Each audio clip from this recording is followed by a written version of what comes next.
There you go. We back with another episode for the love of the game. It's your host Larry Well with my two co-hosts Zay and RJ. What it do? What to do, man? You know what it is, baby. Sure. Go Vols. Go dog, baby. Easy work, packing people up. Okay, so we here, man. We got a couple guests. Mike, another friend of the show, always coming through and come kicking with us and try to serve me some dog food, but I guess whatever. And man, my main man Scott Green, man, from longtime writer from Saturday Down South. Got a lot of connection with Dog Central on the blogs and on the message boards. Here to kick it, man. Talk some recruiting and some UGA football and stuff. Appreciate you having me. A lot of good voices in here. Plan on having a good show. Oh yeah, man. We excited for this one. So yeah, we here, man. How y'all boys' day was? It was got started on the spaces early and then You're saying it was better than Lagways. That's all we know. Oh man. It was splendid. Do you take shots at Georgia Tech fans? I know because Well, they don't exist. I was about to say, Larry, they ain't around anymore, unfortunately, boss man. But we would. Wait till they win about They 7 used to games, be but they'll loud. be back. They used to be loud for real. Like up under Paul Johnson era, when they would beat y'all like that. And stuff, Oh man. Wasn't that like back when y'all were beating us like that? I was probably How long that was? That was a long time ago. How long? Bro, I was probably in elementary school, bro. I was probably still learning how to pee right. This man. I don't think I met a Georgia Tech fan. I don't think I met one. I think they only in Georgia. You're not wrong, RJ. The only time I met one was when they wanted to shout about Murray blowing out his ACL on campus when we went to Bobby Dodd. So they ain't around. I don't think I met one. I've been to Georgia Tech. I actually ran a track meet there, man. And, they go Brennan. They actually ran a track meet there, man. Their facility is really nice, man. It's smack dab in the middle of Atlanta, bro. That junk is dope, bro. So I was actually talking with big homie. He was like, man, oh, Miami. Can we get on him because they ain't got no stadium in they on their campus. And he was like, man, name one team. One college they got a stadium in there in the big city. And I was like, shit, Georgia Tech, Northwestern. You know what I'm saying? We're going through the cities. And like he would get mad, bro. It was hilarious. Oh yeah. They don't have an excuse to not have a stadium at this point. And it's really getting nasty work when you go and look into the history of it. You know, their inside practice facility is only like 72 yards or was for multiple years. And you have a full 120-yard field with 10-yard end zones. And then the dome and well, the funny thing is, RJ, the dome of their inside practice facility was too low for them to have high arc passes, so they'd have to do half fields. And on top of that, they have to rent their stadium, which they don't even fill out. That's crazy, man. Even Vanderbilt $10 games, bro. $10 games. Well, for all the hate I give Tennessee, even when you guys are terrible, you fill out Neyland, which is 100,000 plus. Exactly. Or when we're trash, the other team help us fill out the stadium. Don't worry about it. You see that this year. You'll see me over there. Nah, man, y'all not taking over our stadium, bro. And Okay. you know that now. Hey, what you got? USF South Florida getting a stadium. They just got approved for like a $360 million stadium before Miami. That's crazy. That's crazy. Yeah. Oh yeah. Oh yeah. Yeah. But man, we got a full document, man. We can go and get started, man. I got you guys, Scott Green, and we might well go and get into it. I know Mike is foaming at the mouth to get in this recruiting talk and segment. Brandon, welcome to the show and everything. But we can start our recruiting, man, and talk about the Chauncey Bowen flip, man. I know Scott, you got you and Mike know y'all. People that work on y'all side and stuff like that. So tell me about the flip, man. Chauncey Bowen did us wrong. There was Gator Nation. We know that was a big loss, big time loss. I was a big fan of Chauncey and stuff like that. So am I. I'm a real big fan of Chauncey. Oh man, we was on it. He did us dirty, bro. He left us at the altar, man. That was messed up. We found him. like we put you on, bro. Then you gonna come leave us like that, bro? That's nasty work, man. You should have paid attention to 7-on-7 when they had him. When he was on 7-on-7, that's where it started. That's y'all's fault. Nah, man. Mm-hmm. His coach, man. I thought it was locked up, man. I thought he was good, man, and come to find out, we didn't offer no bread like that, So I don't know, man. Billy. It's a big loss because the kid is a stud, and I know he's like that. So I'm not even gonna, downplay it. So tell me about the flip, y'all. Scott, you can get into it first, man. Like you said, I think he's a top 6-7 back in this class. I think it's an incredible flip, especially because, I think it goes without saying Georgia missed on a legacy last cycle, a guy who's gonna play early and play often at Alabama. So we're looking for the Chauncey type back. I think he fits the role perfectly. I think this year, particularly on Georgia's roster, they're trying to phase in that all-purpose pass catcher who may be Dajon Edwards, but Chauncey's build, his style of play is something that Georgia's going to need badly moving forward.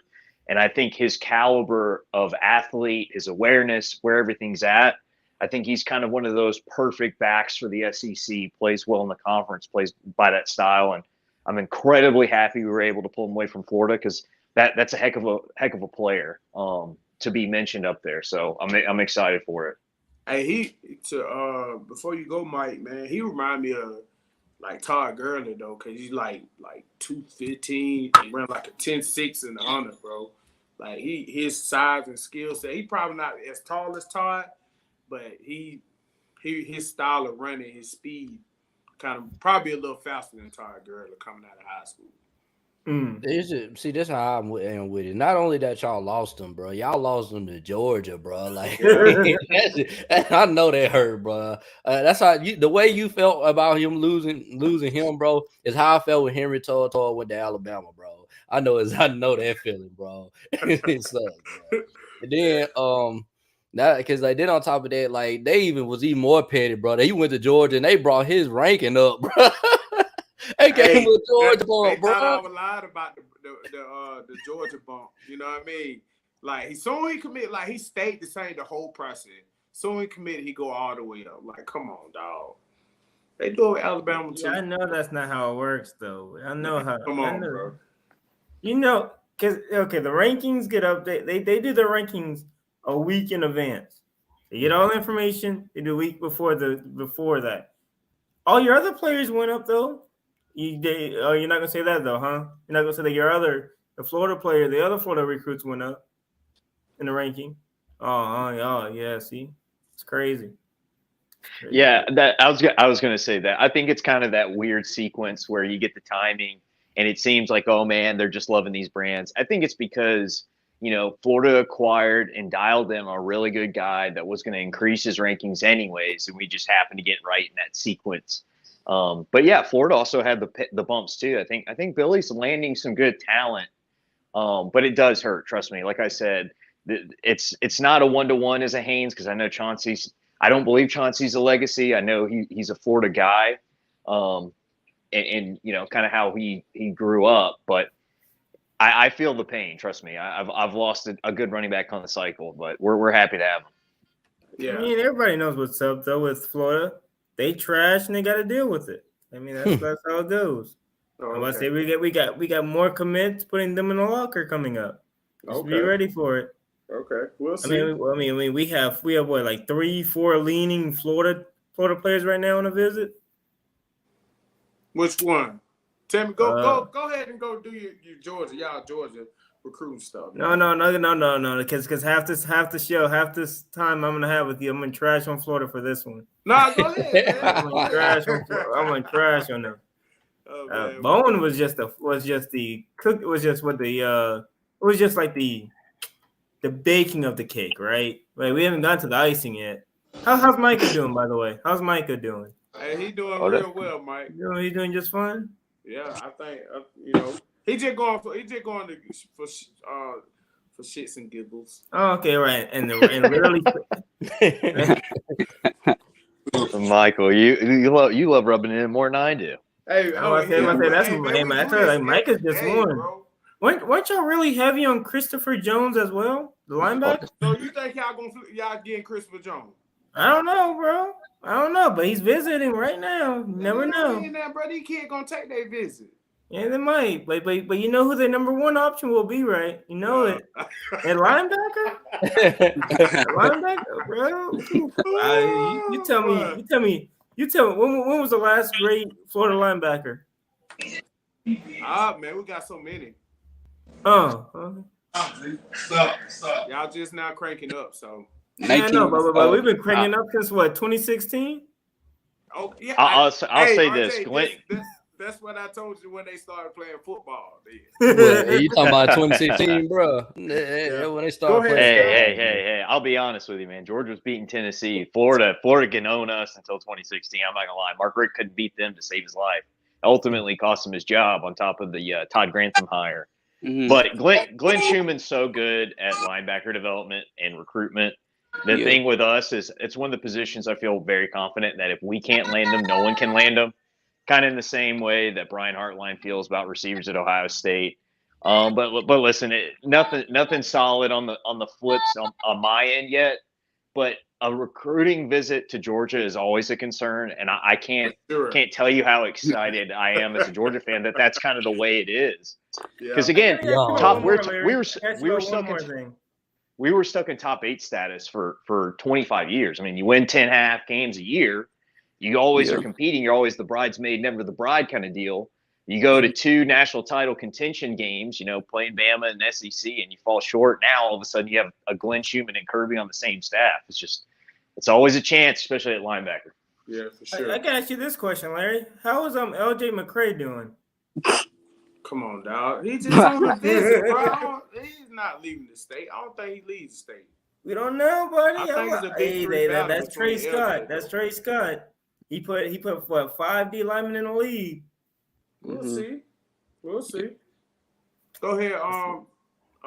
What's up, Brandon? You want to say something? Yeah, I feel like Trey Scott is definitely one of the best D lineman developers in the whole college football. I think in terms of development, say something, bro. Well, I think the development in the SEC as a whole is insanely good. I think Trey Scott's evolved into that. I think showing Jordan Davis as a 3-star guy into what he was. Wyatt was a nice 4-star, but it wasn't like this game-breaking guy that ended up being. And some of the other guys are just freak athletes, so it's kind of like just turn on the tape and you'll have what you have. But in terms of the conference, that's where I think this is going to get really interesting moving forward into the 9-8 game cycle, whatever we end up doing. Because we got a lot of guys. I mean, Corey Raymond's pedigree is really, really good. So, I mean, with Trey and the Florida swing that can happen from Florida to Georgia, I do think you got to have your eyes open if you're a Florida fan. Oh, for sure. Larry, did you ever figure out my question I asked you in the group chat? When? Oh, tomorrow here? Yeah. Yeah, that man in the private chat. That man said, "Who was a cornerback who caught 2 irons? He's on leg way." You know who it was? Who was? Oh man! You know who it was? Green or Brennan? It was Ellis. It was Ellis Robinson. Yeah. Miami feel like they're gonna flip him. They said he had a great OV. Who you hear that from Big Homie? You listen to Big Homie? I'm just saying what that came from. X, right? That do Footballville in Caneville. I mean, he's so X saying they but I think they said they want Ellis. If he do fit flip, it'll be Miami. But he said he want to see the product on the field first, and I don't blame him on that. So he want to see the product on the field and see how they were saying something like, you need at least win like 8 games or something. Yeah, and here's the thing with Ellis Robinson. I feel like he's completely locked in. If you look at all his interviews, like he's been saying, like with all the signs reporting to, I think he stays a Georgia Bulldog, and I think he wants to be a part of this team. Could be. I mean, go ahead, Scott. Well, all I was going to say too is it is kind of dependent on where Georgia travels in. I think if we go to the playoffs again and make a great appearance, again, I'm not one of those sunshine pumpers that says it's a three-peat or bust. It's not. But if we continue the trend we're doing, it's a hard sell for Miami unless they win almost 9 games. And I do think that they have to have that big of a jump to make a huge impact. Because, guys, here's the deal. Speaking to all the fans here, Tennessee's proven that Heupel's doing something that's really impressive. Florida's a brand that won't go away, even with the dip that's happening. They do need to get their crap together. I know you know that, Larry. Yeah. But, it wasn't 3 years ago you were a top 10 matchup every year for Georgia. So it's not like you're decades in the past like Miami finds itself in. That's the big difference here is every one of our teams has had recent success in the last 5 years. So these kids have seen it. With Miami, it's a complete promise game. And promise in the ends of itself cannot be the end-all be-all. At some point, he wants to see it. So let me ask y'all. Go ahead, RJ. No, I said I learned that the hard way, man. When we couldn't get up out the mud, bro, and we was going 5-7, 6-6, and we tried to go talk to these big recruits. We had to sit there and promise them that we're gonna be good. And you know what I'm saying, we wouldn't show it on the field, man. I just feel like that's where Miami has been since Mark Richt left, and it just doesn't work that way, man. You gotta earn it on that field. You gotta show that what you're doing works. You gotta put people in the lead. And nothing shows better than having your number one cornerback be 5'10", maybe 5'9". I don't know yet. We got to see it from RJ. Hey, Mike. I might put my ring on top of my bed from my wall. I might put on my cornerback wall. is gonna be 5'9". Your first number one cornerback commit. Nah, and here's the thing with Trey Scott. Like back to Trey Scott, I feel he hasn't. Before he came, Georgia didn't have a defensive lineman in the lead since like 2003, I believe. And then when Trey Scott came, and when he got when Trey Scott came, he developed more talent that Georgia's seen in almost 20 years. So that's why I feel like he's one of the best in the SEC. Well, yeah, and here's the thing, Brendan. Georgia didn't build inside out. People forget one of Kirby's first press conferences, I believe it was his third, he came out and said the offensive line has to be fixed like yesterday. And then he addressed the defensive line. He said, we need the big guys in the middle to establish great elite linebacker play because we are a linebacker-centric defense. I feel like we are. And I think Trey Scott's evolved that. I think all the greats are figuring out those are the pieces you need. You have to build inside out. You have to, especially in this league, especially now with the SEC being attrition heavy even more than it was before.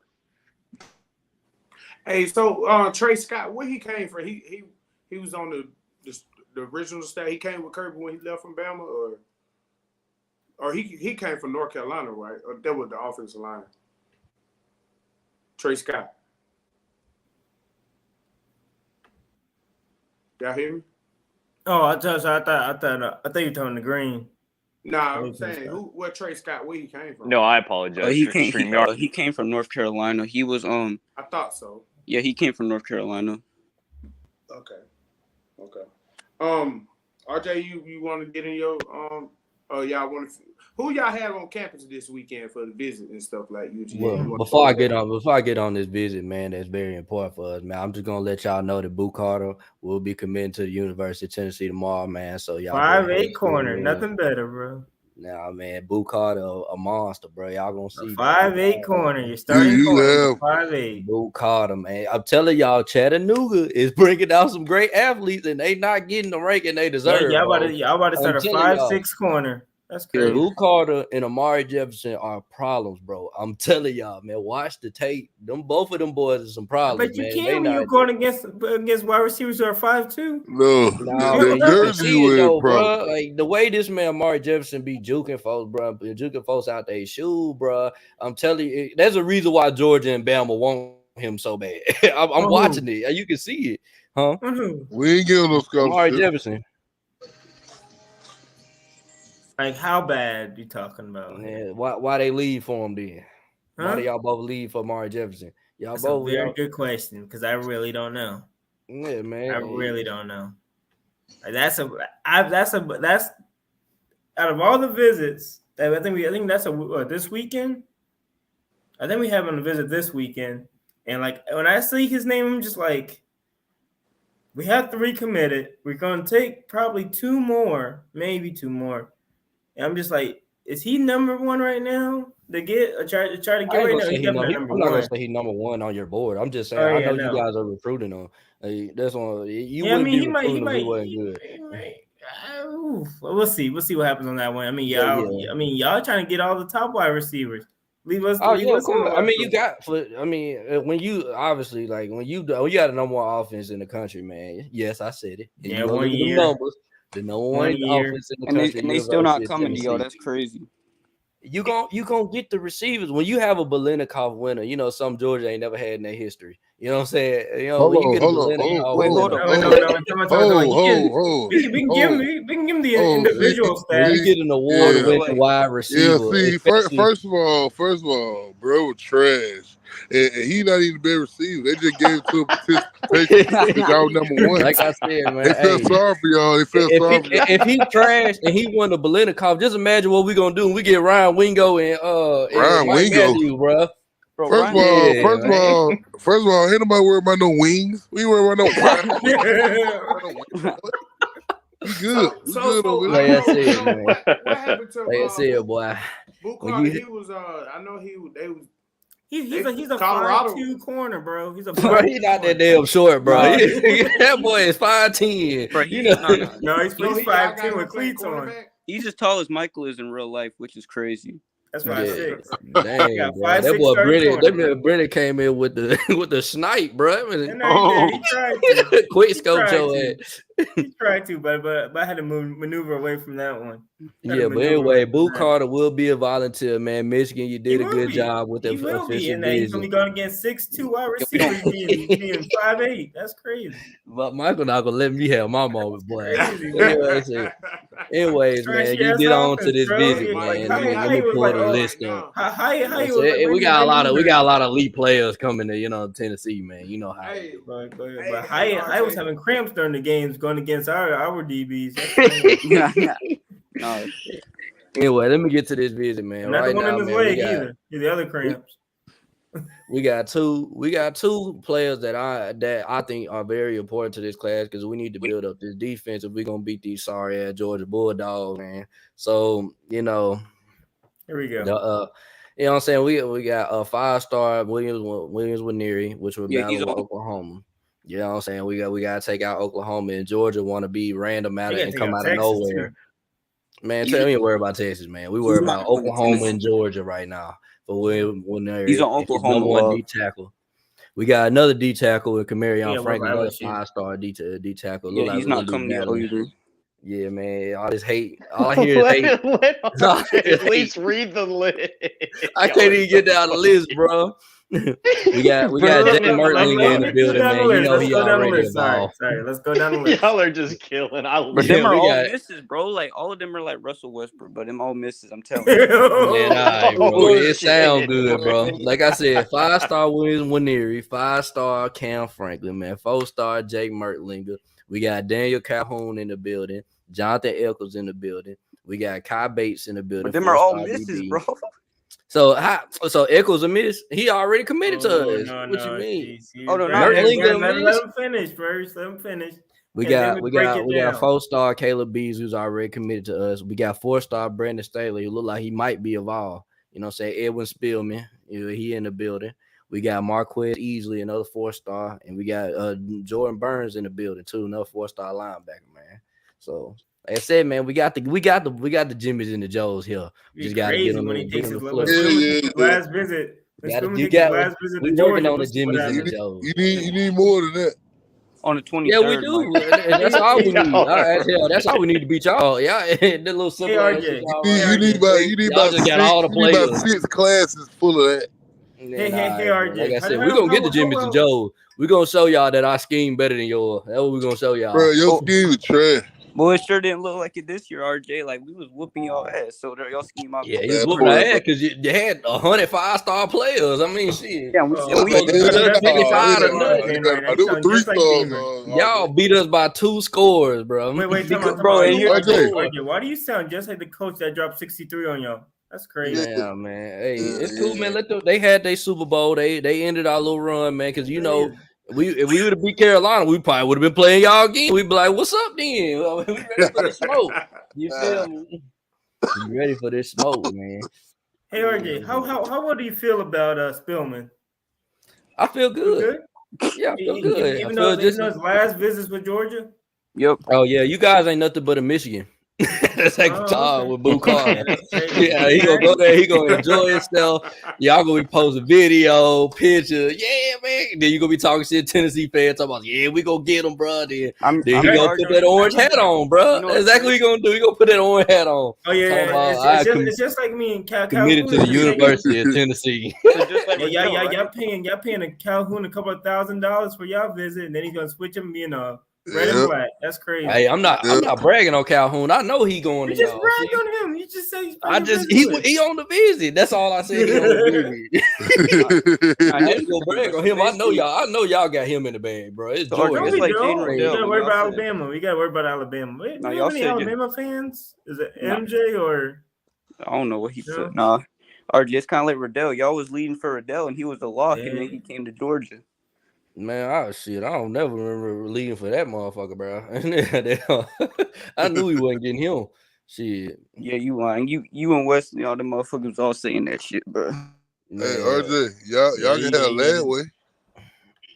Nah, bro, he can stay over there in Florida. Man. Bro, that man out there playing terrible. Bro, Ladway ass. Yeah. Hey, man, you about to get dropped. Yeah. Hey. Bow your head, Brandon. Bow your head. Bow your head, Brandon. That boy Ladway, man. That man. What Duck at? Duck at the end of this career. But I can go on UF, man. We had I didn't get to finish. We had right now. I think Nazir Johnson. He's on commit watch. I think Michael. I think we end up with him. And Amir Jackson. I think he's on the visit right now, official visit at Florida. And Jamonte Waller, man. I think he just got the updated rankings. 5-star. How you feeling on him, Michael? I mean, hey, we got a bunch of linebackers coming out last weekend, bro. Man, weekend. Let me go. That last weekend, bro. You know what's gonna happen. Schuman's like, you know what? I'm just gonna. You see how Georgia not worried about you, Larry, bro? They don't even worry about the COVID. The players come to your school. They wouldn't let me get down the lid. Hey. I'm just saying, bro. Like it's just nasty work that you have like strong, heavy guys to Florida, and they're just like, you know what? I need to try out this visit to Georgia. I need to find myself a winner right now. I need to see what the taste of victory is. Hey, Athens is a shitty college town. The classic city is a shitty college. They go there just bro. We offer them wings, bro. Get you out of COVID. We offer them wings. Y'all snow bunnies ain't better than ours, bro. We offer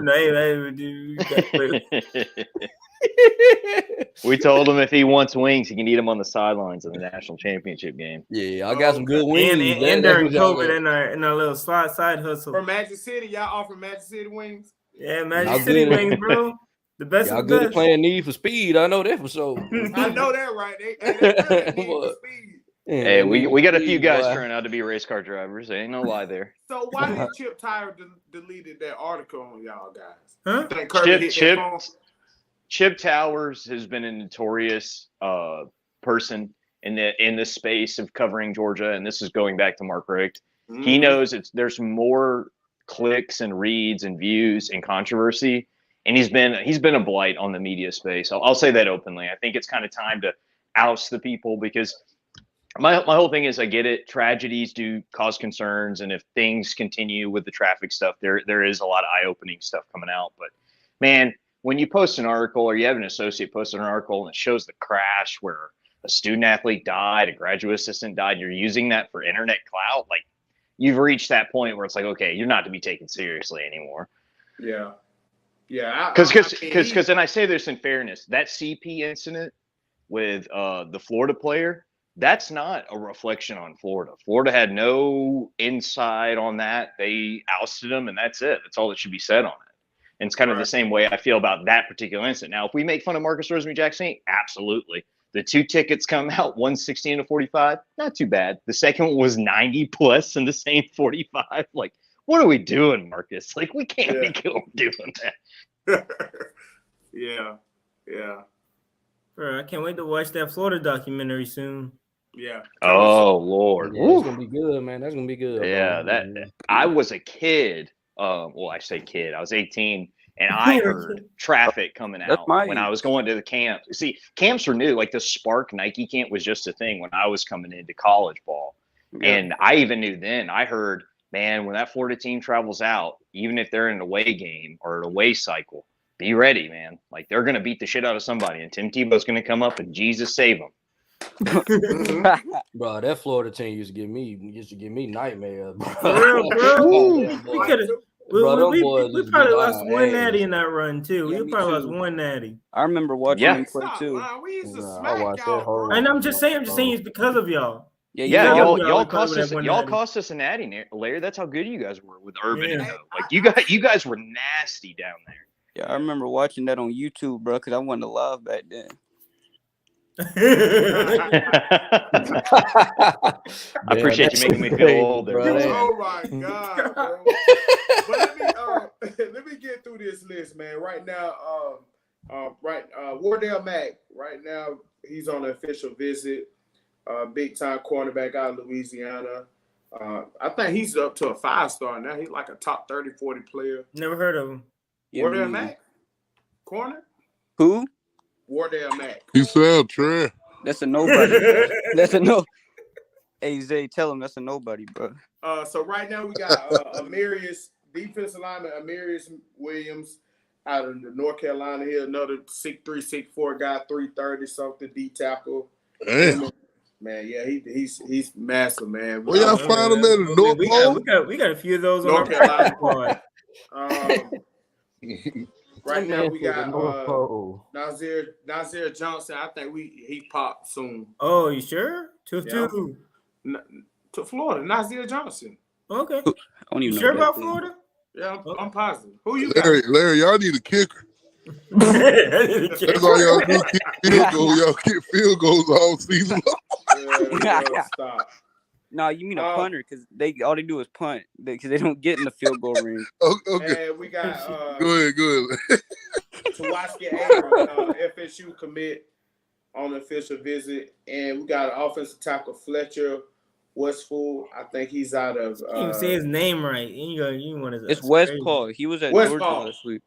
Yeah, he was at Georgia last week too. Yeah, he was at Georgia, bro. Oh yeah, I think we get him to pop too. Yeah, y'all not getting him, so we'll see. And then our running back Daniels out of Mississippi. Yeah, we know y'all need a running back. We done took yours. Hey, I'm about to buy your head. You don't be quiet. Hey, man, about head, bro. That's hilarious. We gonna turn this into a face, bro. And Josiah Davis, man. He's like a 3-star safety, man, linebacker, outside linebacker star. I think he's a dog. And 3-star cornerback Teddy Foster. I like him a lot. Yeah. Offensive lineman Ty Hilton, 3-star. And D lineman Namdi, African, I don't know. Oboko. He's nice. I like his film. Another 330 some plus guy, can move real well. I told you, I can take some from Georgia's practice squad if you like. Yeah, nah, we good, Mike. Mike, we just beat y'all in 2020, Mike. Come on now. Yeah, that was 4 years ago. 2020, bro. A zombie apocalypse. It was a zombie apocalypse. Zombie apocalypse, bro. Motherfucker, I was 14 years old in 2020. Well, you need to grow up. You got a lot more living, son. Motherfucker, I was 14 years old when y'all last beat us. Man, 2020, bro. I was working at Boston. You that young, bro? Yeah, I'm 18, bro. I just graduated high school last year. Well, not last year, like 2 years ago. So 2020 COVID year, you I was 21. I was 15 or 14 because I graduated 2020, 2022. Okay. I'm not gonna lie. I'll say this for the fellow Georgia fans. I'm surprised we made it through that season. Like when Stetson went down there in Jacksonville, I said, "Holy hell, we're gonna watch a graduate assistant suit up at quarterback." I mean, it was so bad. I had guys texting me immediately in the game that were there. They're like, Dwan Mathis may still have that brain injury. It's that bad. Yeah, wow. I that poor guy. Hey, Larry, I'm being sincere. So he had the brain injury. Urban Meyer actually kind of wanted him. He comes to Georgia. We're excited. We help him, recover. Man, warming up, he pegs 2 graduate assistants in the head during warm-up throws. Wow. That man goes to Temple, and in his first game completed, I think, 30% of his passes. Yeah.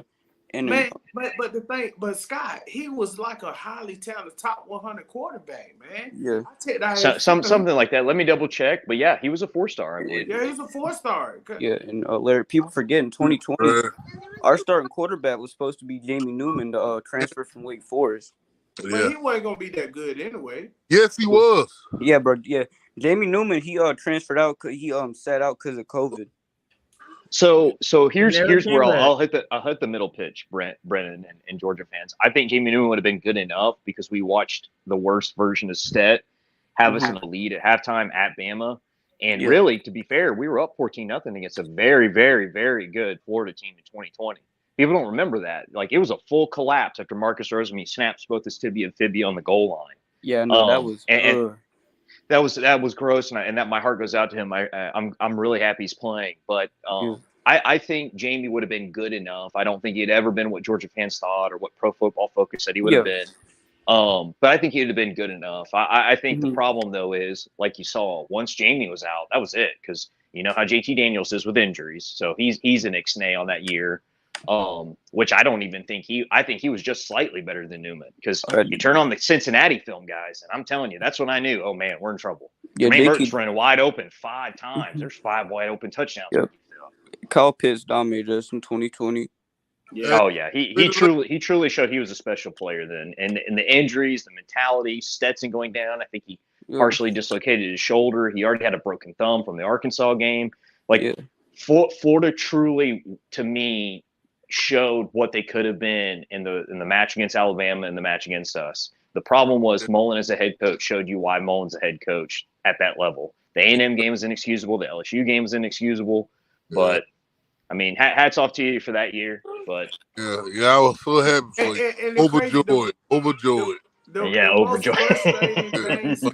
most frustrating thing, Scott, about Dan Mullen is that if he just tried to recruit, bro, he just tried to run the program, like him as a play caller, like I feel like Kirby is that's the only OC Kirby really like just love-hate relationship. Like he respect them a lot, but he hate them as a, you know what I'm saying? Just he respected him as an X and O's guy, because I truly think if Dan Mullen would ever check his ego and become an OC anywhere, he'd immediately be a top 2 play caller in college football. Yeah, the way he runs the systems, he's not afraid to plug something that's working. A lot of coaches outcoach themselves. They'll think, well, it worked all those many times, so they'll adjust, and they won't let that work again. Mullen will test you and say, okay, you're not going to check that wheel route, or your linebackers are hurt. Well, guess where I'm attacking? They only I'm doing it until you can't stop. They kill us on wheel route. That's it.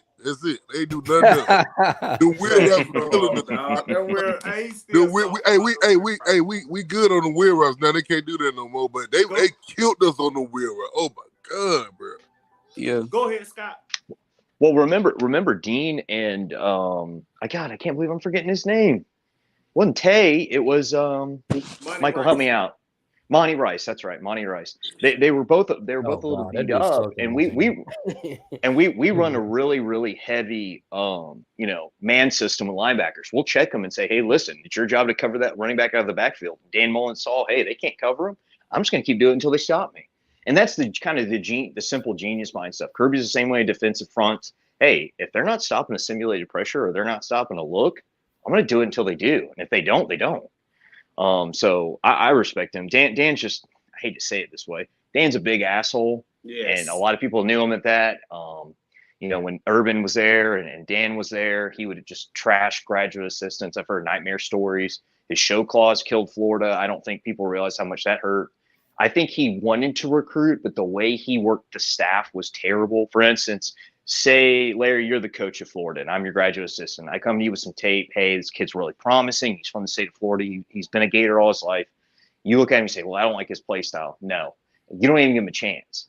That's how Dan Mullen kind of recruited. But Scott, and that was the big problem. Saying that, Scott, they thought I was lying about all this stuff, bro. Mm-hmm. Yeah, no, you're not, and that's the thing.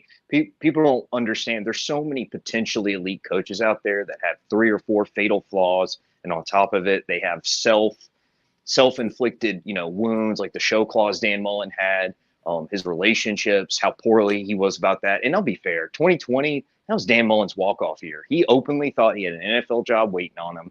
That's why he trash talked the Cotton Bowl. He almost got Florida banned from press conferences from that bowl forever, quote unquote forever. It had been like 2 years, but you get what I'm saying. Right. And going back to it, man, I think the biggest thing for Florida is they have to find their ground. They also thought I was a liar too, Larry, when I said, listen, Dan Mullen didn't leave you with much, if anything, and you guys are truly in a recycle, rebuild stage.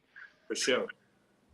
Yeah, stop trying to rush, Larry. You gotta rebuild. I ain't trying to rush it, man. I just rebuild, partner. That man Zay said that Florida trying to skip the rebuild. Oh no, I'll go through our list. I'm trying to think if Georgia went through their list yet. Yeah, we went. Nobody want to hear that garbage, bro. I just want to see where most of the visits of recruits are leaning toward that we have on campus. Go through your list, Mike. Also, before I'm Chance Robinson, the Miami top 200 receiver, 4-star out of St. Thomas Aquinas. I think he on flip watch. Who? Chance Robinson committed to Miami. Oh yeah, Miami. That's somebody from Miami. That's that old news that's bright as bones at this point. Yeah, he like Lagway a lot.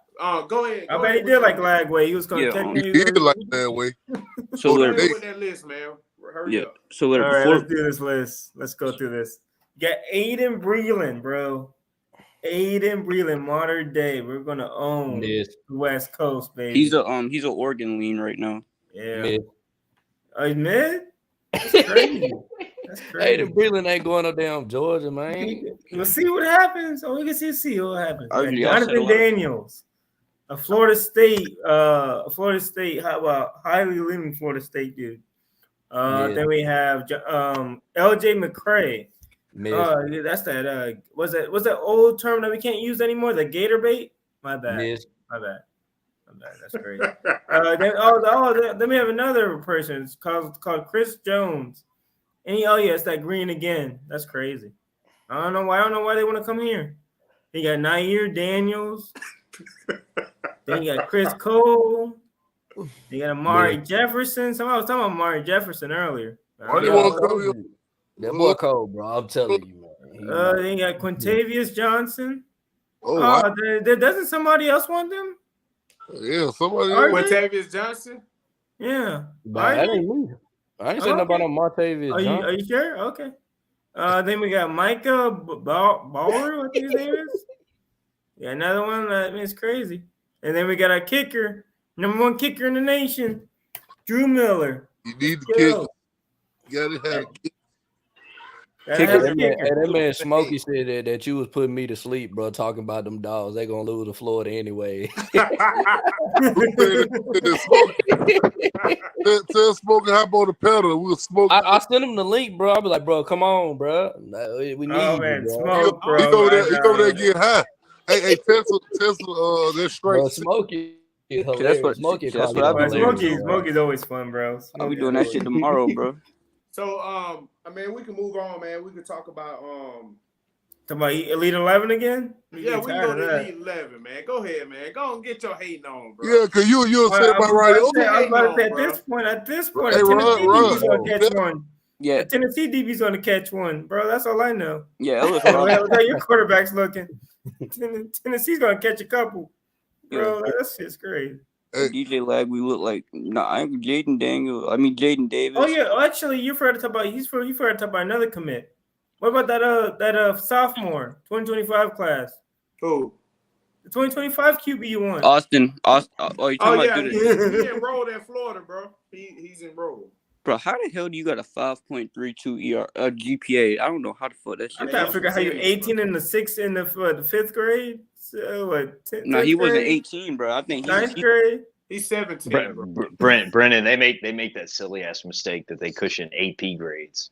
They give you like a 1 point. Yeah, that's stupid. How that works, Brennan. That's how it works. Bro, the highest you can get at my school is 4.0. They don't let you get. That's the right way to do it. Yeah, I mean, no. When you take college courses in high school, that's how that happens. Yeah. They give you additional places. Yeah, I felt the same way. I never took them things. Well, that tells a lot about you, Brennan. That tells a lot. Yeah, Michael. Where'd you go to college at, Michael? I'm taking college classes right now. I appreciate it. You're 18. Go ahead, man. You want the top overall performances. So Julian saying in the static stuff, the single targets, I really think Bama nailed this one. I know Georgia was looking heavy. Sorry if I'm muffled. Georgia was looking heavy at him. But I do say this, and this goes what the Georgia hat off. Dylan Raiola is rawly good.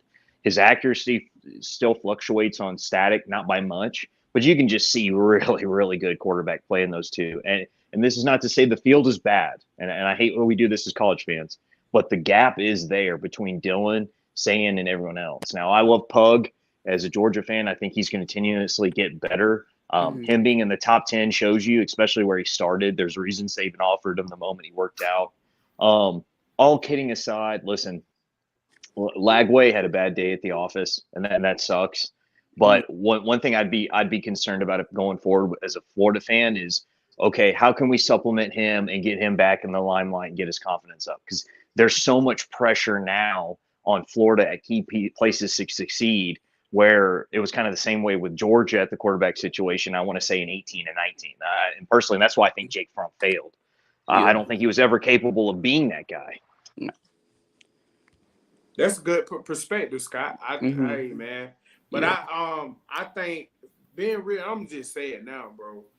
If Lad, I don't know, him and Austin Simmons, they two elite quarterback. But I just Ladway, when I first started watching his film, when Billy first started recruiting him when he first got there, I'm like, man, this kid reminded me so much of how Justin Field was, in high school. On talent, crazy, physical specimen, can make all the throw, just athletic freak. So right now, bro, if Ladway can't bring us back, I could be wrong, hope I'm wrong, but at Florida, bro, how we built and how we always traditionally built, you need a stud quarterback too. We always had stud quarterbacks to win championships there. You gotta have a stud quarterback at Florida to win.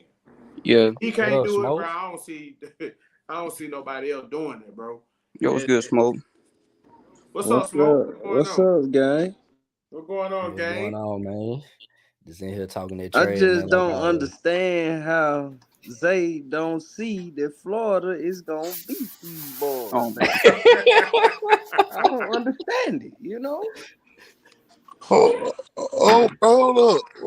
up. I know they, bro. I know they smoking. Yeah, go back to sleep. Go back to sleep. Bro, stop taking over Florida, bro. I thought y'all was supposed to hate Florida, Smoke. Nah, Smoke trying to use Florida to beat us, so they can try to beat us. I'm trying to get to the SEC championship, bro. Let me ask y'all this. That's all I'm trying to get to. I'm trying to get Atlanta. DJ Ladway, he was 9 for 17 with 2 interceptions.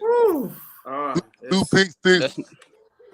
That's not good. Like, who got those two? Who got those two pick sixes? By the way, who was the player? The gang, my boy. My University of Miami commit.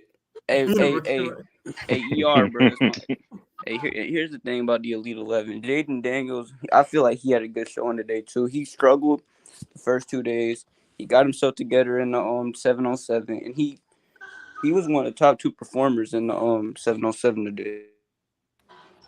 Don't be having no LSU, bro. There's no LSU fans in here. They trash. They always look trash. Respectfully. Yeah, we gotta get Nurse in here, bro. Bro, we got Nurse and Perk, bro. We gotta get Nurse and Perk in here. No, we got Perk in here, bro. Yeah, we gotta get. Hey, Luke Cromahawk, man, the kid from Savannah, man, he had a good day too. That's my boy. I think he gonna be real good, man. Oh, I really do. 8912, man, stand up. Yeah, I think him going to Florida State. I think he's gonna be real good. Yeah, solid prospect. I really like him. Yeah. Oh, you like him, but you don't like nobody to go to Georgia, huh? What are you talking about, bro? I like ravioli, man. Bro, stop, man, bro. Stop, bro. Stop, bro. I like ravioli. Man. I like live way. I like lava girl. The way this man Lyric was hyping him, bro. This man said that he was talking crazy. Johnny Manziel, bro. Like, no, he's not nowhere near Manziel. Who? Lagway. What are you talking about? He a better passer than Manziel. Man, you sure? I mean, yeah. To the other team, you got that right. We all showed that. He showed that on Instagram too. Just to kind of wrap up top Elite 11, man, and get into some other stuff, man. You got any other thing, man? Y'all want to slander Lagway because I think he had a bad day. I don't even care about it. No, I mean the Lagway's credit. I mean, Sayan also struggled a little bit. I mean, he didn't throw no interceptions, but he was only threw one touchdown. Like, I feel like he was better on the target prices than he was in the 7-on-7. He won the MVP. I know he won. Yeah, the first 2 days. Yeah, but and I think, yeah, like Brennan said, and I'm sorry to cut you off, man, but no, you're fine. The first 2 days, Sayan crushed a lot of the static stuff, a lot of the standard drops where they do that nice 360 and look at their moment. Listen, Sayan's polished, all right? He can get a lot better. There's a lot of mechanics he can improve, but of the quarterbacks, it was very apparent that Sayan's that perfect balance right now. If he had to go to college of, hey, I got the talent, I got the raw ability, and I also got the form. Raiola, where he can be special, is he's got, to me, and I am biased, a little more raw talent, a lot more potential, because he can improve his accuracy. And that's what he's got to dial in. To me, if he dials that in, I mean, they're clearly separated from the pack, but it's not like this is a bad class by any stretch of the imagination. Like you said, the Florida State commit's really, really solid. I think Aaron Nolan's good. Me too. I like Pug. Again, all kidding aside, I think what Lagway's put on film can't be denied. I want to see him more in camps, and I want to see if he can get his confidence back up, because I do think that can be a problem moving forward if he hangs on to this one. So, correct. Well, he need to cut his hair too. What the hell is that? Hey, so let me ask y'all this, Mike, before we move on to the other topic. Do you think Pug, like, do you think teams gonna come calling for Pug too? They've already tried. They've already been trying. Yeah, he's locked in. Ask your team. Yeah. We ain't called Pug. Mike, he gonna be the best. Mike, watch. He gonna be the best. Watch. All right. I'll tell you. That's not what I've been hearing, but okay. He's gonna be number 2 anyway. He wasn't playing over Lagway. Yeah, he was. Yeah, he better than Lagway. Lagway trash. Pug ain't throw 2 interceptions. I'm just gonna say this. Nobody can't play with him. There's been a few Florida schools that have been calling for our quarterback. That's all I know. Y'all ain't get him, partner. I'm just gonna leaving. Moving on, man. I want to get on because we can't be on here all night. The SEC released their schedule for 24, man. I'm excited for it. You sure? I'm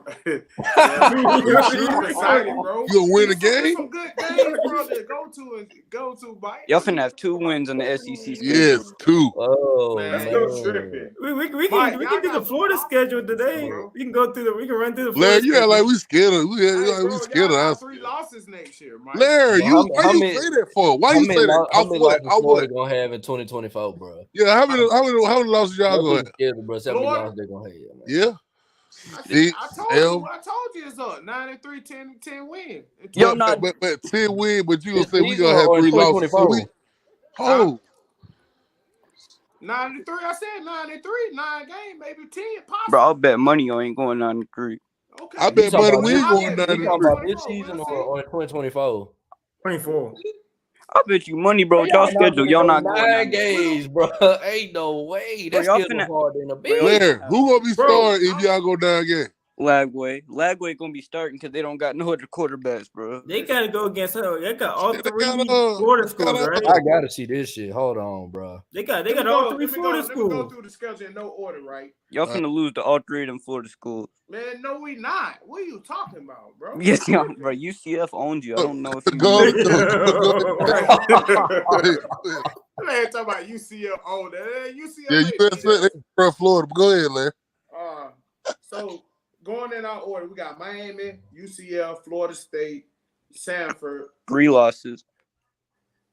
We got Kentucky, LSU. That's a loss. At home, back to back. Ole Miss at home. Loss. We got Texas A&M at home. Then we go to Jacksonville.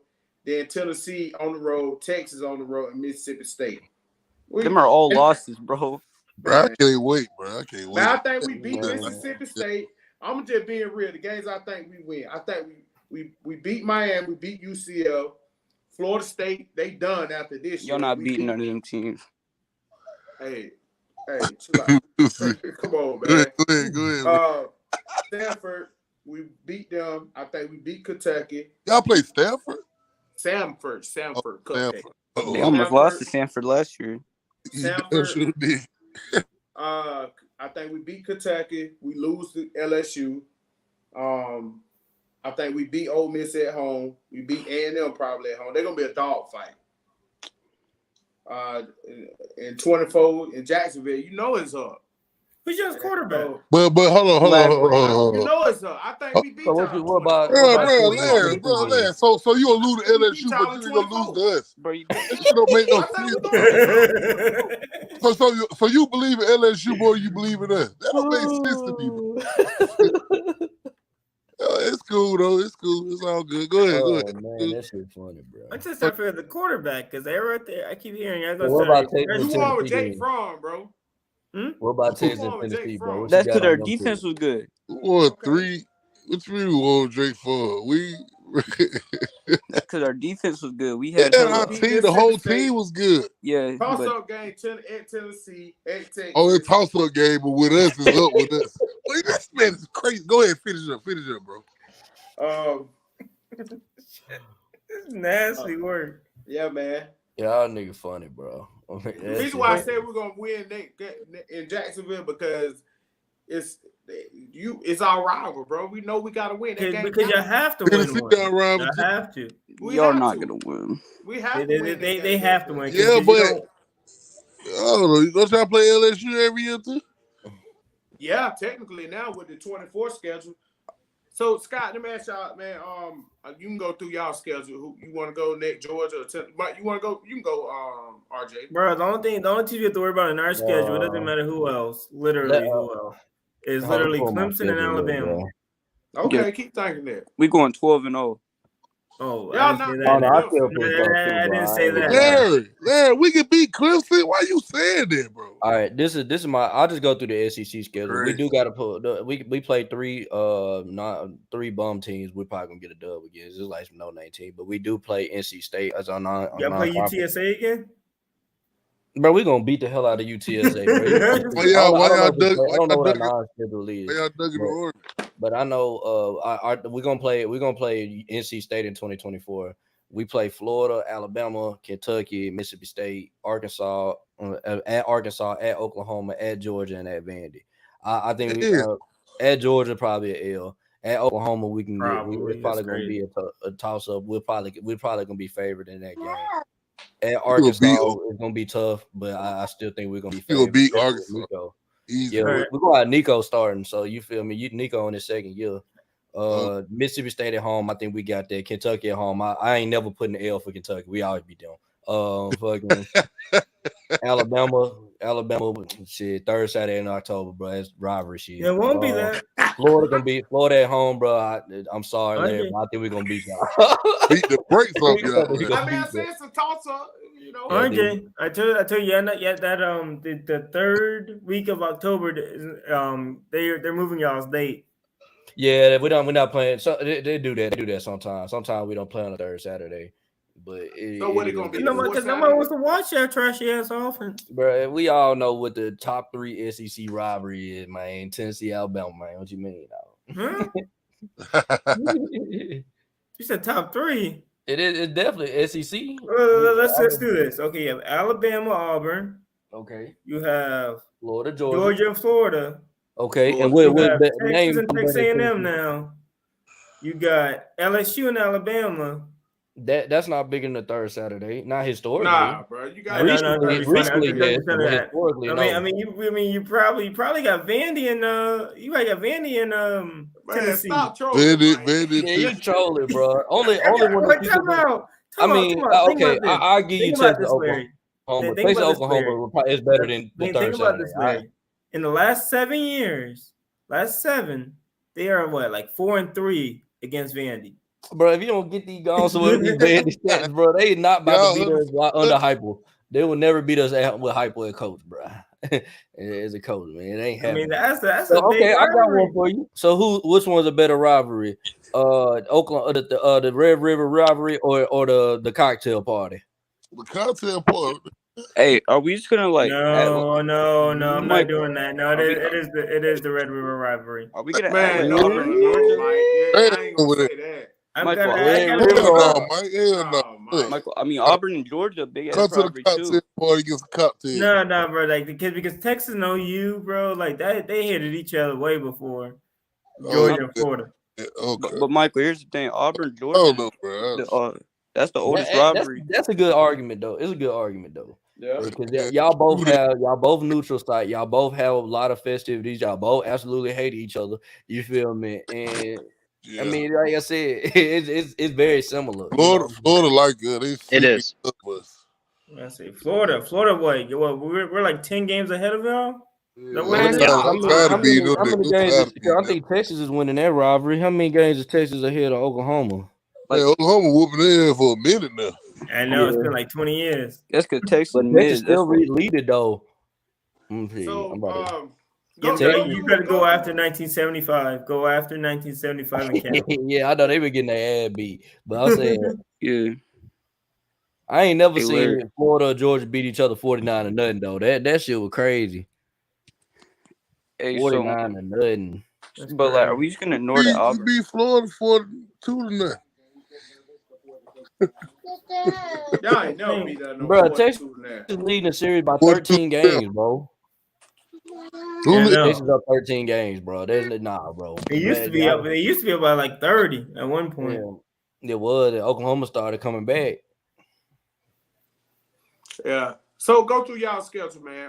Georgia. Okay, we can go through our schedule real quick. I got you. So the first game of the season will be against Clemson. Second game of the season will be against Tennessee Tech. And then we just go through like other SC opponents. We have home with Auburn, home with Mississippi State, home with Tennessee, at Alabama, at Kentucky, at Ole Miss, at Texas. The neutral site with Jacksonville, UMass, and Georgia Tech. I've already said this multiple times. This is literally the 21 schedule, just adding Alabama to it. Georgia on top. Okay. Well, y'all gonna be ready for Bama though? Y'all gonna be ready for Bama? Yeah, see, bro. I'm gonna be in Tuscaloosa. I'm gonna be. So let me take you a hot take here, RJ, because this is something that I wanted to address. The one way you beat a Kirby Smart defense is the cohabitation of elite quarterback play and elite skill talent, all in tandem. That's mobile, right? So CJ Stroud being able to run or deciding to finally run for one game of the season gave Georgia tons of fits, right? And if Josh moves forward and starts to establish kind of that play action mobility, with Nico moving forward, I think that can be a problem. I know that Georgia is trying to mitigate that with edge play, but we'll see if Kirby can do that because it'll be the first time he's done it. We won't need that against the Alabama in here. Right. And here's the thing I'm going to say about Alabama, though, guys. I really think we're seeing a rephrasing of Alabama's offensive style. Tommy Rees is not that guy. He's not a Josh Heupel. He's not a Billy. He's not throwing the ball a bajillion times. I meant Bill O'Brien, sorry. And a Ryan Day. He's not that. He's a very stapled run guy. Build and preface everything off that and move forward. So I think Kirby could be built to beat Bama better than he ever has been if that is the direction they take it. I do think if Julian's saying it phases in, or as a freshman, or if they find someone that can supplement it as the portal, that can always be a problem. At Austin can be an issue. I'm going to be quite frank. I think Georgia drops a game that we're not expecting due to something we're not expecting. But I think the big games Georgia's stepping up to finally, because I know, listen, granted, y'all rightfully gave us shit for losing to Bama forever, but in every other big game, not named 2019 LSU, Georgia did just fine. Yep. But I just think the way Bama's being built is an easier beat for Georgia moving forward. Yep. I think Tennessee's offense, if it continues to grow personnel-wise, I think it can be a problem. Just because once it finds the right pitch, that pace and space can always get, a toe hold late. I do always worry about the rivalry with Florida just because I'm older than Brennan by 2 times almost. So I remember when Florida went on a run where, oh, hey, you're young. That's a good thing. I'm old as shit. That's what I'm making fun of. But Mark Richt seriously lost his job because he could not beat the staple rival of Georgia. And we went on 4 or 5 segmented games. And there's a lot more reasons, but that game is a perfect example because we'd go on 3 or 4 losing streak. We'd win a big one against a very, very good Florida team. And then go on another 2-game losing streak, win 1, 3-game losing streak, win 1. And it's just unacceptable. That rivalry always concerns me. So, but it's going to be hard, guys. Like, I think injury right now, looking at these schedules, is going to be the biggest question mark for every team because it's going to happen, unfortunately.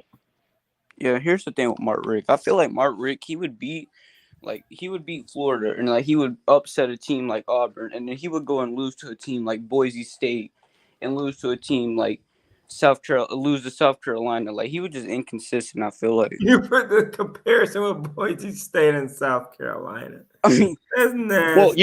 Well, here's the thing. I think we forget Steve Spurrier, one of the greatest coaches of all time, was that at South Carolina, and for a 40-run period, they were contending for the East almost every year. That's not an excuse. I think we lost to Florida a lot more, but you're right, Brennan. I think the biggest issue and what encapsulated Mark Richt's problems as a coach was the mentality of this. Well, it's just another game. And he said that time and time again about the Florida game, time and time again about playing Bama. And that's just not the truth. The kids know it. The players know it. Everyone knows it. That's not the case. If I'm playing UAB and then I turn around and play Bama at Bama, it's not the same game. It's not even the same universe. But Mark Richt looked at it that way. And I thought it bled through the staff and the roster. Plus, guys, I'm telling you this as someone that was there. When I walked in for the invitational camp, not the summer camp everyone goes to, but the invitational, and they showed us the power platforms to work out, it was absolutely disgusting. We were bottom 2 in staff and facilities. Vanderbilt was competing for the last spot in the SEC with us. That's how bad it was and how lackadaisical we got spending money. It was rough back then. Here's the thing. I just think the difference between Kirby and Mark Richt. When I went when Mark Richt was coaching, the players were not as hyped. They weren't standing on the bench, hyping, getting hyped. They were just all bland and looked like they were bored. But when Kirby's the coach, everybody's getting hyped, and Kirby makes our players want to run through a wall before they go out there and compete. Well, he's a player's coach. And see, this is one thing I think Mario's actually got to strengthen. I think Mario Cristobal has tons of issues, but he can get his players excited from a, hey, I've done this before standpoint. Same with Saban. Saban was a collegiate football player. Kirby's just got that nice piss and vinegar attitude because he's still young. He's in his 40s. Those pregame speeches are some of the best that you've ever heard. And you're right about Mark. And I won't keep going down this rabbit hole. But the biggest thing, man, is when you look at the Urban Meyer teams, the Saban teams, the Kirby-led teams, is that just raw nastiness of knowing every mistake you make, you're going to get punished for. And say what you will, man, but that intimidation factor of going and playing a Brandon Spikes, a Tim Tebow-led offense. I know this is going to sound funny, but at the end of 2022, I heard directly from defensive players, hey, man, say what you will about Stead, but I'm worried if George is down in the 4th. Because it's not like he was the year before. We know he doesn't care. So there's this cool attachment that comes through attitude, and it permeates through the whole program, and it starts at the top. And that's the one thing that I always look for. I think Josh Heupel is still growing into the head coach he'll eventually be. And I really think as Georgia fans, we got lucky that Kirby was under Saban for so long, because I think he was built into the head coach that he was by year 2. Because not much has changed. It's just a personnel adjustment and scheme adjustment. Yeah. So I think he figured out the offense though. He knew he needed after losing to 2019 LSU, that really like man. Ding. That's exactly. And Larry, he absolutely lied to cover his ass because he didn't want to trash Coley. But I know people in the facility that said the next day Coley was in Kirby's office getting fired directly after the Atlanta game. And he says, I was thinking about doing it after A&M. I was thinking about doing it after this. But that's the game that solidified it because I had to go out there and embarrass myself in a post-game press conference saying, hey, we tried to throw it around the yard. You know, people thought we were just trying to run it down their throats, and we weren't. And that wasn't the case. Everyone knew what was up. You know, our offense was stagnant. It was unimaginative. It was very rigid. I think Cortez Hankton didn't do us any favors at receiver development. I think he's a very staple developer, meaning average, but he's a damn good recruiter. It comes down to this. Kirby wants balance, and he's very conservative about change, so he slowly implements it.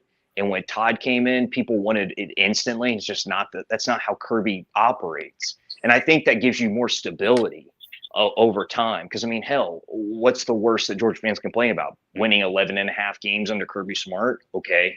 You know, instead of going to playoffs back-to-back, we go to playoffs once every 3 years. Okay. Yeah. And that's worst case scenario. Going to Florida, because I know we need to talk about other SEC schools, the thing Billy has got to do is toe hold a victory, just like he did last year at Utah, and say, this is what my program needs to be. This is the promise I can sell. Because here's the God's honest truth about the Florida space. And I've talked to people at Florida State, talked to people at Florida, you know, Eddie, you know, former Gator Collective guy, great dude, former alum, former player.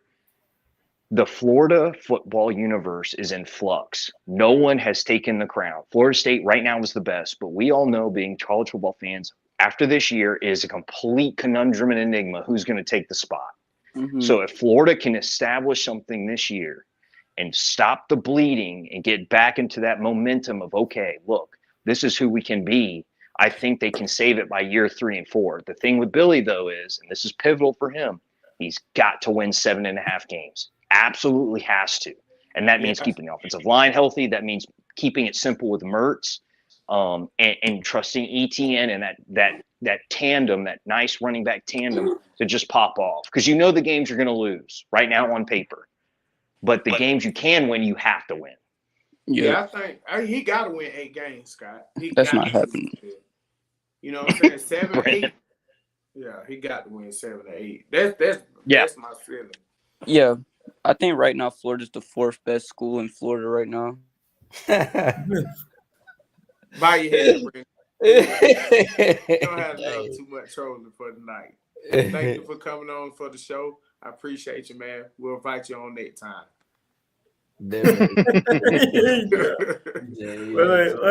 Let's talk about the real schedule that everybody wants to talk about, right?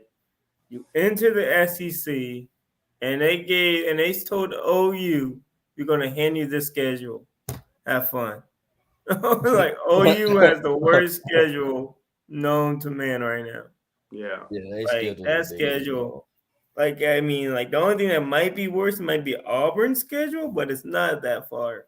I could literally see them lose almost every game could be a maybe. Like, see, an issue is that we're going off for 2 years, so we need to see next year to get a more basis upon the 24 schedule. Unless you're Texas. Texas fans, they already think they're going to go 11-1.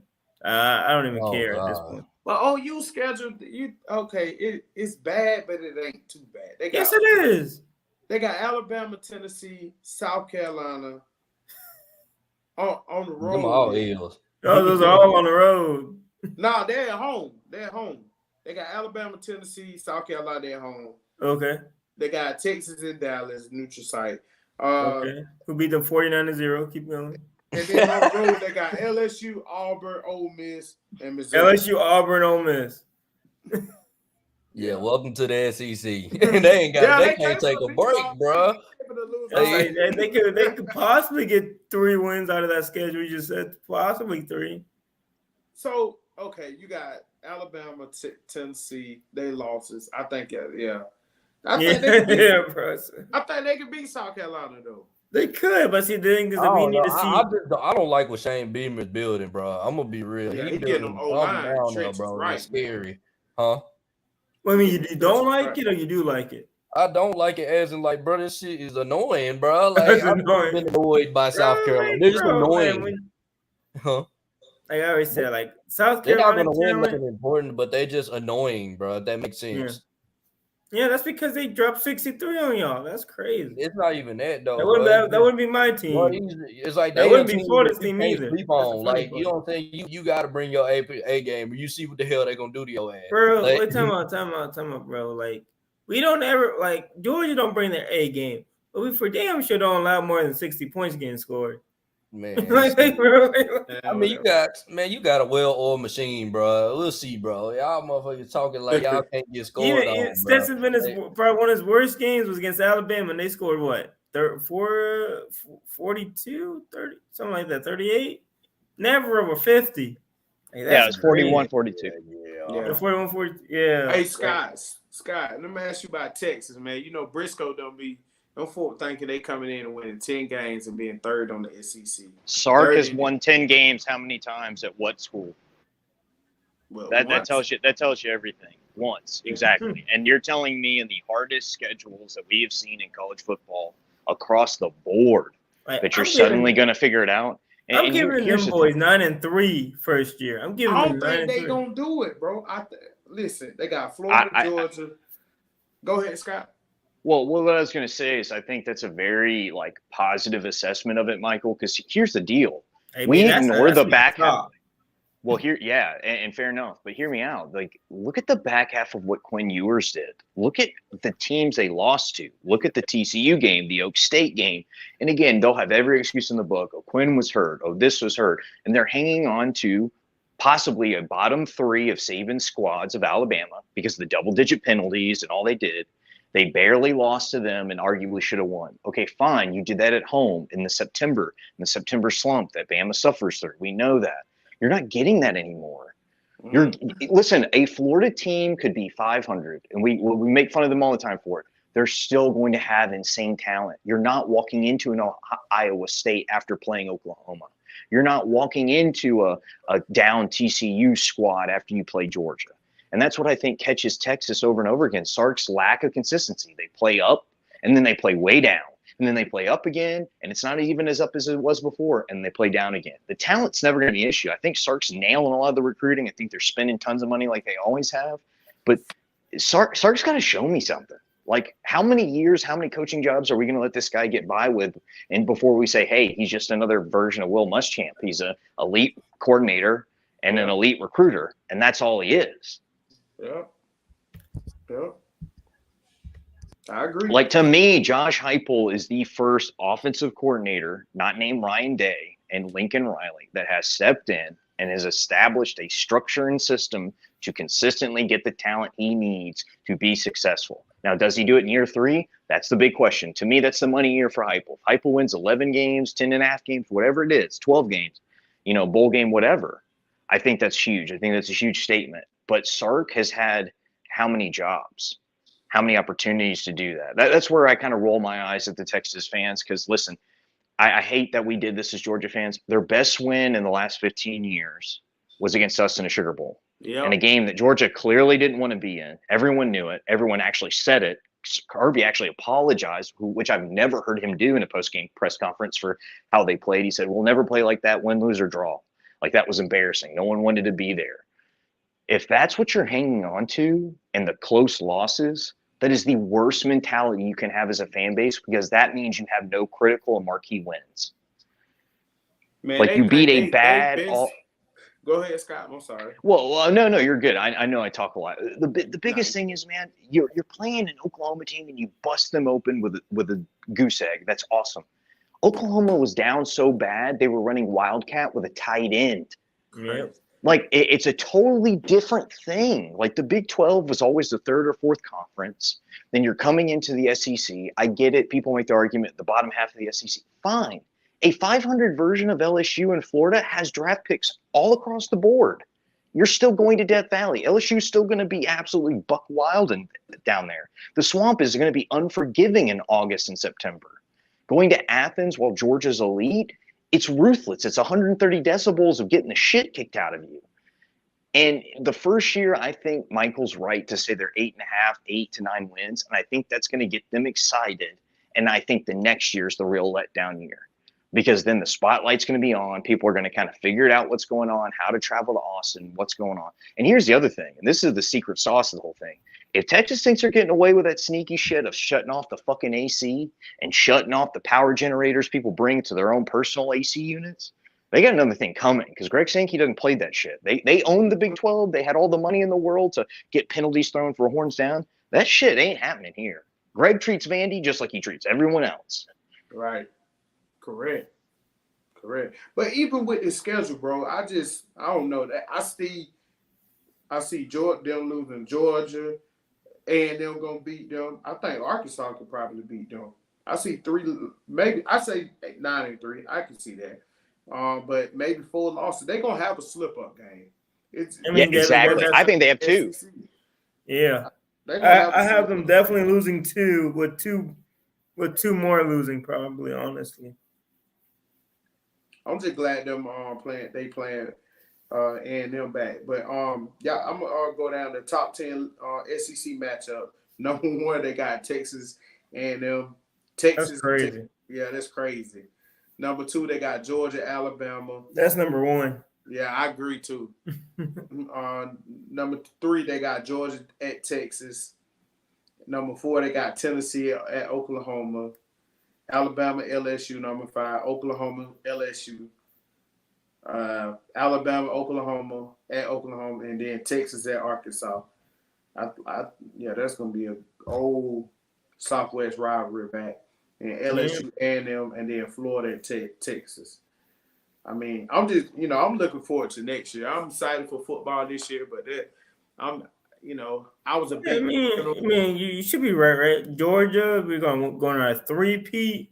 We're gonna be like, we did it. We finished out completely. I'm glad you record. You on record right now. 3-peat. Yeah, man. It's like, and then I'll say this again. Florida is gonna find their QB. It's going to be a graduate assistant they need to have up there because they don't got one. I'm not supposed to get y'all were begging for probably begging for Carson Beck. I mean, you always complain. Y'all probably were begging. Please come over here. We need somebody. Now I got to get a high schooler who is a sophomore in high school. You better hope them defensive linemen step up this year. Wait, time out here. We only lost 1 defensive lineman. Oh, don't try to downplay it now. You lost. No, we only lost 1 defensive lineman, and that defensive lineman didn't play against y'all. Who, Jalen Carter? Hmm. No, you talking about Jalen Carter? Yeah. Played against us. He didn't play against y'all, did he? Yes, he did. Yeah, he came back. He came back. That was his first week coming back. Well, he playing halfway though. He was hurt. Oh yeah, he played like 10 snaps. He played a lot of limited snaps. Yeah, he played like 10 snaps. What about the other 50 I played? How did that one go? Anyway, Scott, what you about to say, man? Yeah. Scott, you about to say something? Yeah, I apologize. The screen shrinked on me. The one thing I'll say, and I'll caveat this, I think Texas is a monster of a program waiting in the wings. The problem is I think they have tricked themselves with their head coaching pick. And I think it's kind of the worst place to be in because Sark gets you just enough wins to keep buying another year, and he'll hire another coordinator and you'll fire him. He'll be the sacrificial fire, and then he'll win, a big game and then only win 8.5 games again. You're like, well, shit, maybe we can move forward. And I think it's just going to be this nasty cycle of that until they fire him and they make the right hire. But I think we're learning now in college football, guys, don't pull an Auburn. You got to wait till someone's worth the shit. Hire. Yeah, you got to wait till someone's worth the shit to hire. You can't just fire a guy and go off in the ether and think, well, we're big bag Texas. Now, funny enough, I do think Texas boosters are silly enough to do that. I think they would fire Sark without knowing their next jump. Because remember, guys, Nick Saban turned down literally unlimited funds at Texas. And it's one of the other few places in the world that has the same talent pool and draw that an Alabama, Georgia, Florida area has. And he knows the area. He was an LSU coach. He won a natty there. So if he's not willing to make that move with, a serious blank check, not just the contract of, hey, I always will be the highest paid coach in college, a literal, hey, I would have made 100 million plus at the time, which was unheard of. Mm-hmm. If he's unwilling to do that, then no one's willing to do that. And that's the thing is, do they finally make the jump to say, okay, we're going to hands off. We're going to make sure that they have all the resources they need, and we're not going to say a word. But instead, I think we all know in our hearts that Malik's going to get screwed out of being the second guy. I think Arch gets shooed in too early, and I think we're going to see the same old until they show me something different. I agree, Scott, because you got to think about this.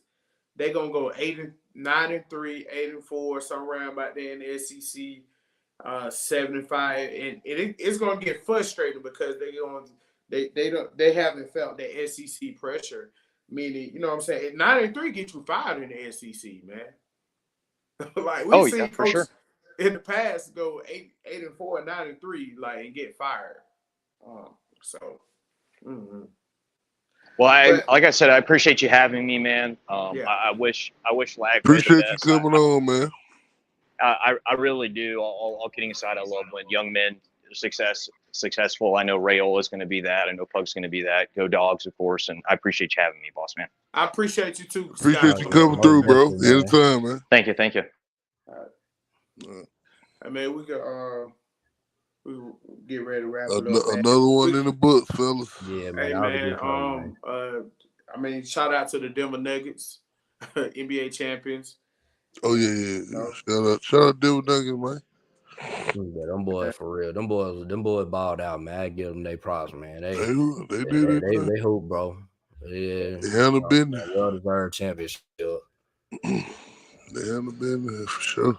As much as I wanted my Lakers to win, bro. Right? I seen RJ. I seen J. Cole got part ownership of the Charlotte. Yeah, Charlotte Hornets. Oh, he did. Well, he would have group.